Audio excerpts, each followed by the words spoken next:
Hayaan mong ikwento ko sa iyo ang araw na napagtanto ko ang isang bagay na nagpabago sa lahat. Nakaupo ako sa trapiko, huli sa isang mahalagang meeting, pinapanood ang pagtaas ng aking antas ng stress sa bawat pulang ilaw. At pagkatapos ay naisip ko, paano kung wala sa mga ito ang mahalaga sa paraang inaakala ko? Paano kung lahat tayo ay naglalaro? Ngunit nakalimutan nating naglalaro tayo. Isipin muli noong ikaw ay 7 taong gulang. Magigising ka sa isang Sabado ng umaga at magdedesisyon na ikaw ay isang space explorer. Sa susunod na 3 oras, ang iyong sala ay isang spaceship, ang sofa ay mission control, at ang karton na kahon na iyon ang iyong sasakyan patungong Mars. Lubos kang nakatuon sa papel. Naniwala ka rito sa lahat ng meron ka. Ngunit, nang sandaling tinawag ka ng iyong ina para sa tanghalian, iniwan mo ito. Ganoon lang. Wala kang krisis sa eksistensyalidad tungkol sa hindi na pagiging isang astronaut. Hindi ka kumapit sa pagkakakilanlan. Lumipat ka lang sa susunod na bagay. Sa pagitan ng pagkabata at pagtanda, nakakalimutan natin kung paano gawin iyon. Tayo ay naging tinatawag kong mga aktor na may pamamaraan sa teatro ng ating sariling buhay. Masyado tayong nahumaling sa ating mga tungkulin, kaya nagsimula tayong maniwala na tayo talaga sila. Ang stressed na empleyado. Ang labis na nabibigatan na magulang. Ang taong laging nahihirapan sa pera. Ang taong hindi kailanman nakakahanap ng pahinga. Kinuha natin ang mga karakter na ito at pagkatapos ay nakalimutan nating sila ay mga karakter. At kapag nakalimutan mong gumaganap ka ng isang papel, ang laro ay nagiging isang bilangguan. Ngayon, bago ka umalis at isipin na ito ay isa lamang itong motivational speech, manatili ka sa akin. Dahil ang ibabahagi ko ay hindi tungkol sa positibong pag-iisip o pagsasakatuparan ng iyong mga pangarap. Ito ay tungkol sa pag-unawa, sa pangunahing katangian ng karanasang ito na tinatawag nating buhay. At kapag nakita mo na ito, hindi mo na ito maaaring makalimutan. Narito ang unang bagay na kailangan mong maunawaan. Hindi ikaw ang iniisip mo. Ang taong tinatawag mo sa iyong pangalan, kasama ang iyong partikular na kasaysayan. Ang iyong partikular na hanay ng mga alalahanin at pangarap. Iyon lamang ang iyong karakter sa laro. Ito ay isang papel na ginagampanan mo nang nakakakumbinsi na niluloko mo ang iyong sarili. Ngunit sino ang tunay na ikaw? Ang tunay na ikaw ang siyang nanonood sa lahat ng ito. Ikaw ang kamalayan na nakakapansin sa mga iniisip, nararamdaman at sensasyon. Hindi ikaw ang balisang kaisipan. Ikaw ang espasyo kung saan lumilitaw ang kaisipang iyon. Pag-isipan mo. Sa ngayon, pinapanood mo ang video na ito. Ngunit meron ding bahagi mo na may kamalayan na nanonood ka. Iyon ay ang pagmamasid sa iyong mga reaksyon. Iyon ay ang pagpansin kung sumasang-ayon ka o hindi sa sinasabi ko. Ang kamalayang iyon ang tunay na manlalaro. Ang lahat ng iba pa ay ang kasuotan na iyong suot. Kapag nakita mo ito, tunay na nakikita ito, magbabago ang buong laro. Napagtanto mong para kang isang aktor na labis na naligaw sa pagganap ng isang trahedya na papel na nakalimutan niyang maaari niyang hubarin ang kasuotan at umuwi. Dinadala mo ang bigat ng mga problema ng iyong karakter na parang ang mga ito lamang ang katotohanan. Ngunit sa katotohanan, maaari kang umatras anumang oras at alalahanin na naglalaro ka. Dito ito nagiging mas kawili-wili. Ang laro ay walang kondisyon para manalo. Tinuruan tayong isipin ang buhay bilang isang paglalakbay na may patutunguhan.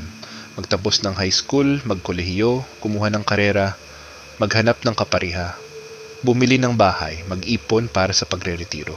Palagi tayong nagmamadali patungo sa isang sandali sa hinaharap, kung kailan tayo sa wakas ay makakarating. Kung kailan tayo sa wakas ay magiging masaya. Kung kailan tayo sa wakas ay magiging sapat na. Ngunit ang buhay ay hindi isang paglalakbay patungo sa isang patutunguhan. Ito ay mas katulad ng musika o sayawan. Hindi ka sumasayaw para makarating sa isang partikular na lugar sa sahig. Hindi ka nakikinig sa isang simponya para lamang marinig ang huling nota. Ang buong punto ay ang karanasan mismo, ang paggalaw, ang daloy, ang pagkatao.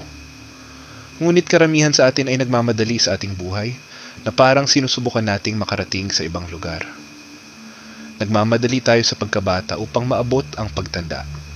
Nagmamadali tayo sa ating mga 20 anyos upang maging matatag.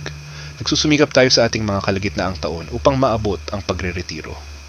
At pagkatapos ay nakaupo tayo roon at iniisip kung saan napunta ang lahat. Masyado tayong abala sa pagsisikap na makarating, kaya't hindi natin nahanap ang tanging lugar na talagang kinaroroonan natin, na narito, ngayon, sa sandaling ito. Ang laro ay palaging nangyayari ngayon. Hindi sa isang sandali sa hinaharap kung kailan magiging mas maayos ang mga bagay-bagay. Hindi sa isang nakaraang sandali kung kailan mas madali ang mga bagay-bagay. Sa ngayon. Ito lang ang oras na aktwal na nilalaro ang laro. Karamihan sa atin ay parang mga tao sa isang konsyerto na ginugugol ang buong palabas sa pagbabasa ng mga tala ng programa. Sinusubukang alamin kung ano ang susunod na mangyayari sa halip na aktwal na makinig sa musikang tumutugtog. Ngayon, narito ang isang bagay na maaaring kakaiba, ngunit manatili ka sa akin. Ang laro ay nakaayos para sa iyong pabor. Paano? Dahil hindi ka talaga maaaring matalo? Ano man ang mangyari sa iyo, ano man ang papel na ginagampanan mo, hindi ka lamang ang iyong karakter. Ikaw ang buong laro mismo. Isipin mo kapag mayroon kang panaginip.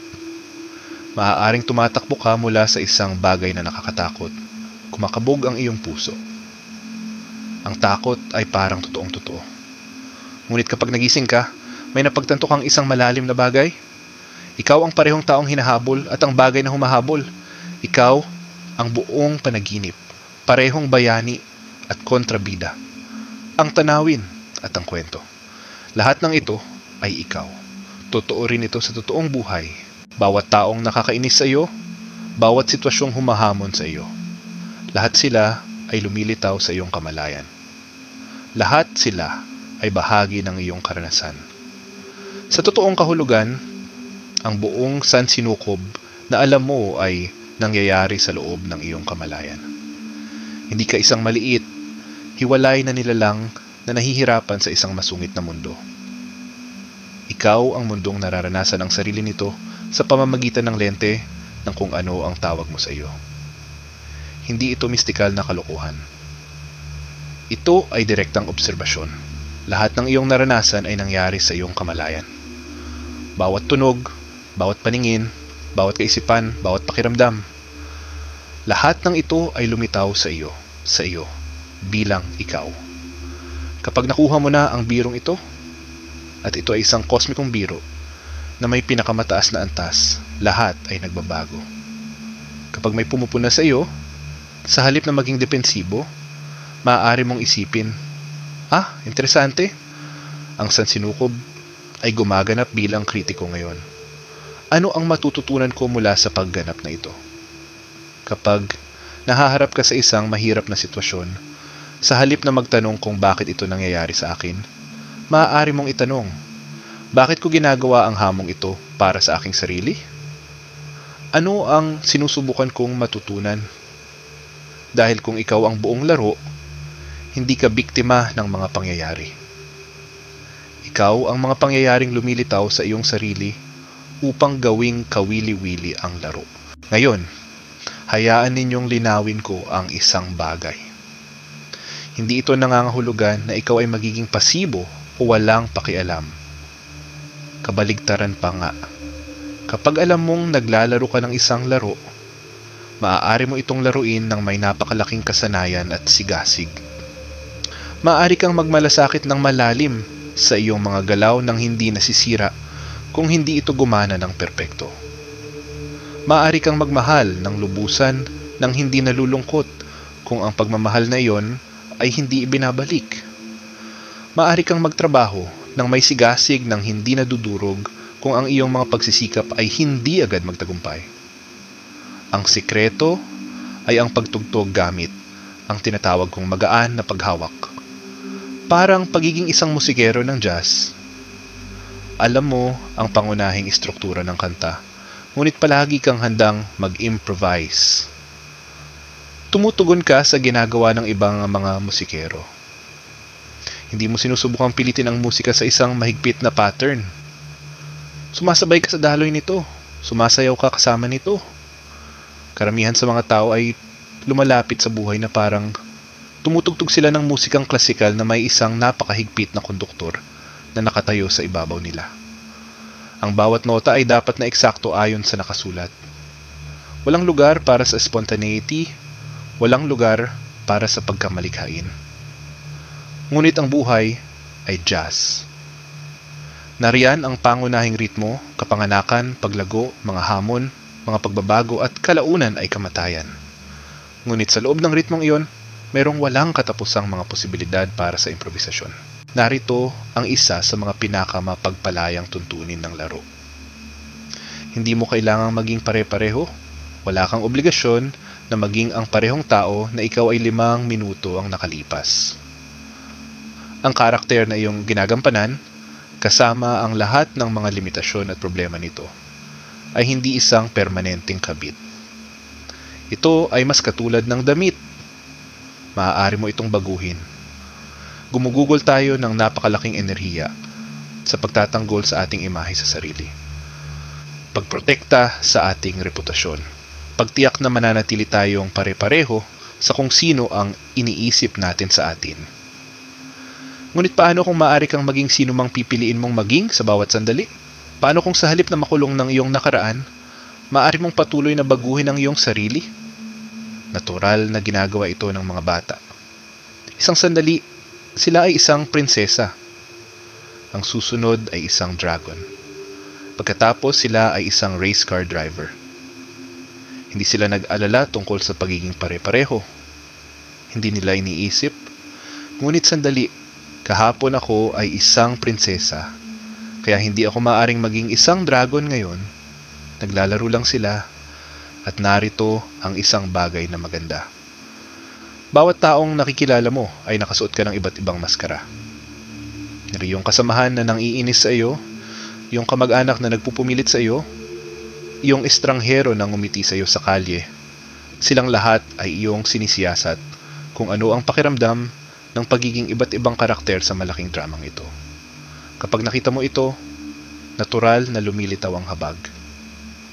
Hindi ang uri ng pagmamataas na minamaliit ang iba, kundi ang pagkilala na lahat tayo ay magkakasama sa sitwasyong ito. Lahat ay gumaganap ng mga papel sa iisang kosmikong teatro. Sa unang tingin, malinaw na magkakaiba ang mga tao. Iba't ibang personalidad, iba't ibang pinagmulan, iba't ibang paraan ng paglalaro. Ngunit, sa pinakamalalim na antas, ang kamalayang nakatingin sa kanilang mga mata ay ang parehong kamalayang nakatingin sa iyo. Lahat tayo ay mga bintana sa iisang bahay. Bawat isa ay may iba't ibang pananaw. Ngunit lahat ay bahagi ng iisang istruktura. Ngayon, pag-usapan natin ang pinakamahirap na bahagi ng laro. Paano mo haharapin ang pagdurusa? Narito ang pangunahing pagkakaiba. Ang pagdurusa ay hindi katulad ng sakit. Ang sakit ay natural, hindi maiiwasan. Kung masagasaan mo ang iyong daliri sa paa, masakit ito. Kung ang isang taong mahal mo ay mamatay, magdadalamhati ka. Bahagi lamang ito ng karanasan ng tao. Ngunit, ang pagdurusa iba iyon. Ang pagdurusa ay ang kwentong ikinukwento natin sa ating sarili tungkol sa sakit. Ito ang paglaban sa nangyayari. Ang kahilingan na ang buhay ay maging iba kaysa sa kung ano ito ngayon. Sinasabi ng sakit na masakit ito. Sinasabi ng pagdurusa na hindi ito dapat mangyari. Hindi ito patas. May ibig sabihin itong kakilakilabot tungkol sa akin. Kapag naunawaan mo ang pagkakaibang ito, matututo kang makaranas ng sakit nang hindi nagdaragdag ng mga patong-patong na pagdurusa. Maaari kang makaramdam ng kalungkutan ng walang kwento na dapat kang maging masaya. Maaari kang humarap sa mga hamon ng walang salaysay na ikaw ay isang biktima. Maaari kang makaranas ng mga balakid ng walang drama na ang iyong buhay ay nasira. Isipin ito tulad ng panahon. Minsan umuulan, minsan ay sumisikat. Ang langit ay hindi lumalaban sa ulan o kumakapit sa sikat ng araw. Pinapayagan lamang nito ang anumang panahon na nangyayari. Maaari mong lapitan ang iyong paloob na panahon sa parehong paraan. Minsan masaya, minsan malungkot, minsan nalilito, minsan ay malinaw. Wala sa mga estadong ito ang permanente. Lahat sila ay nagpapasalamang ng panahon sa espasyo ng kamalayan. Narito ang isa pang tuntunin ng laro na maaring makatipid sa iyo ng napakalaking enerhiya. Hindi mo kailangang magkaroon ng opinyon tungkol sa lahat ng bagay. Hindi mo kailangang husgahan ang bawat karanasan bilang mabuti o masama, tama o mali. Minsan, maaari mo lamang sabihin kung gaano ka wili-wili at hayaan na lang doon. Sinanay tayo na patuloy na suriin, palaging nagpapasya kung gusto natin o hindi ang nangyayari. Ngunit ang patuloy na paghusga na ito ay nakakapagod. Minsan, maaari ka lamang manood. Damhin lamang. Maging presente lang nang hindi kinakailangang magkaroon ng posisyon tungkol dito. Natututo ang mga dalubhasang manlalaro na panatilihing magaan ang kanilang mga opinyon. Maaaring mayroon silang mga kagustuhan, ngunit hindi nila ito kinakapitan. Maaari nilang tamasahin ang kanilang paboritong pagkain nang hindi nagagalit kapag wala ito. Maaari nilang pahalagahan ang magandang panahon nang hindi nagrereklamo tungkol sa ulan at tinatanggap nila ang kawalan ng katiyakan. Nauunawaan nila na sa sandaling sa tingin mo ay naunawaan mo na ang lahat ang buhay ay maglalagay sa iyo ng curveball. Sa sandaling maging komportable ka sa iyong papel, ang mga pangyayari ay mag-aanyaya sa iyo na gumanap ng ibang papel. Sa halip na labanan ang mga sorpresang ito, maaari mong matutunan na tanggapin ang mga ito. Pinapanatili nitong kawili-wili ang laro. Isipin ang paglalaro ng chess kung saan ang iyong kalaban ay palaging gumagawa ng parehong mga galaw. O nanonood ng pelikula kung saan alam mo kung ano ang susunod na mangyayari. Gaano kaya ito kaburing? Ang mga sorpresa? Ang mga plot twist? Ang mga hindi inaasahang pagliko? Ito ang mga dahilan kung bakit ang buhay ay isang pakikipagsapalaran sa halip na isang nakakapagod na gawain. Narito ang isa pang mapagpalayang pagtuklas. Walang tunay na pagkakamali sa larong ito. Mga karanasan lamang. Ang tinatawag mong pagkabigo ay mga eksperimento lamang na hindi gumana ayon sa inaasahan. Ang tinatawag mong tagumpay ay mga eksperimento na lumampas sa iyong mga inaasahan. Mga datos lamang ang mga ito sa dakilang eksperimento ng pagiging tao. Ang isang batang natututong maglakad ay hindi matatawag na pagkabigo kapag sila ay nadapa. Bumabangon lang sila at sumusubok muli. Ngunit tayong mga matatanda ay nawala na ang pagiging mapaglaro. Iniisip natin na dapat nating magawa ang lahat ng perpekto sa unang pagsubok.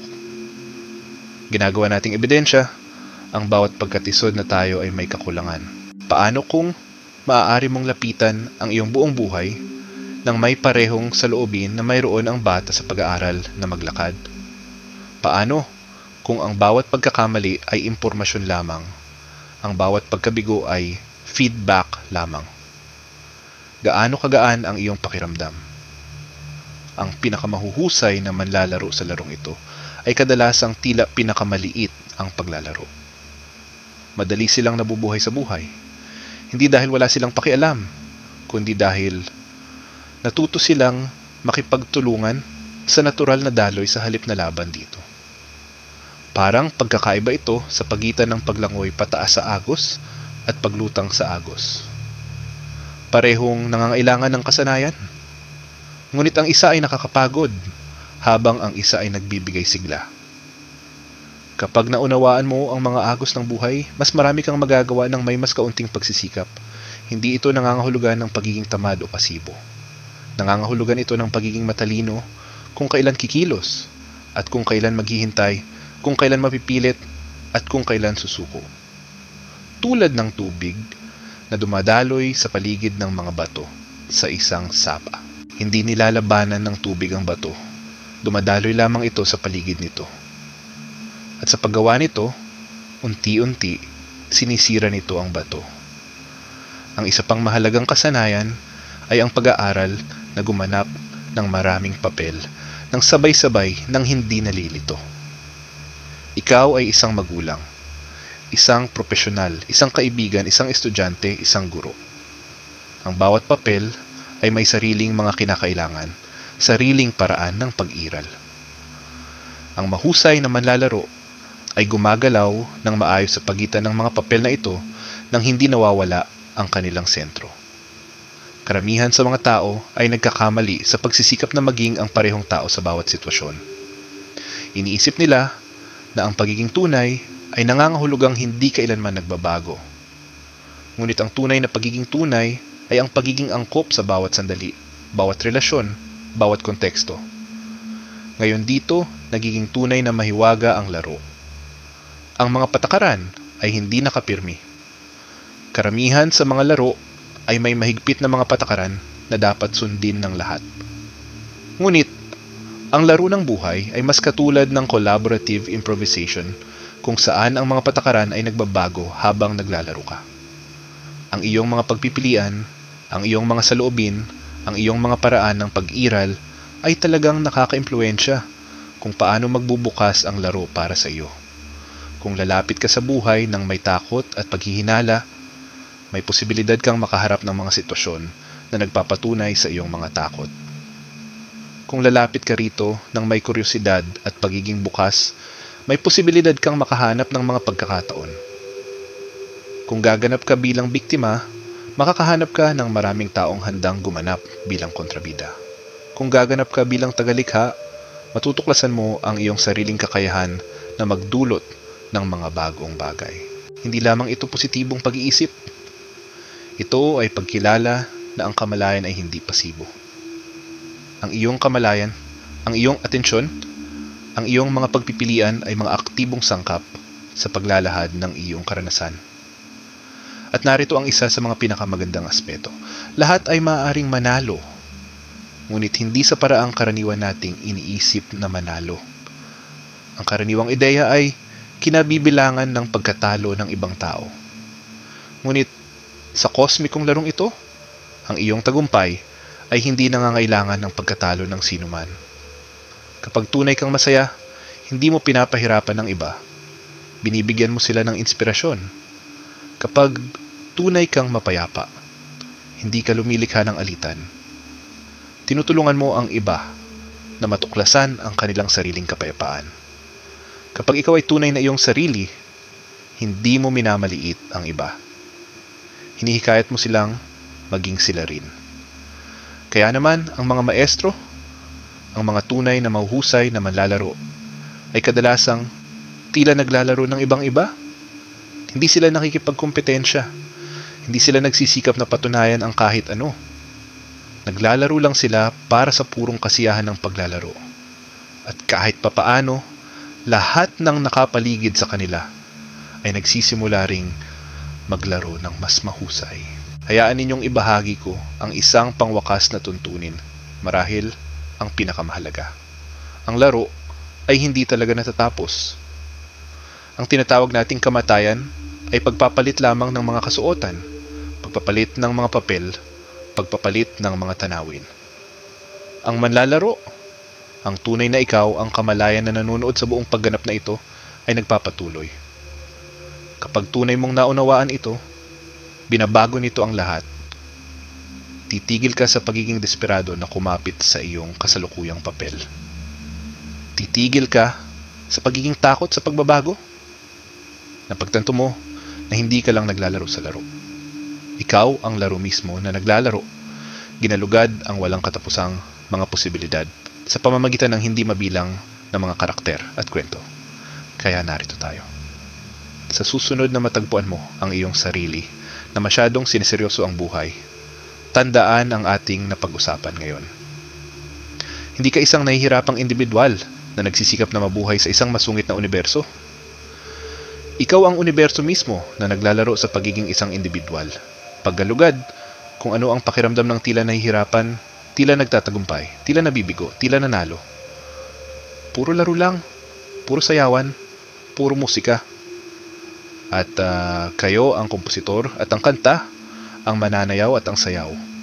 Tumugtog ng may kahusayan, tumugtog ng may kagalakan, maglaro ng may magaan na haplos na nagmumula sa pagkaalam na ang lahat ay isang kahangahangang kosmikong laro.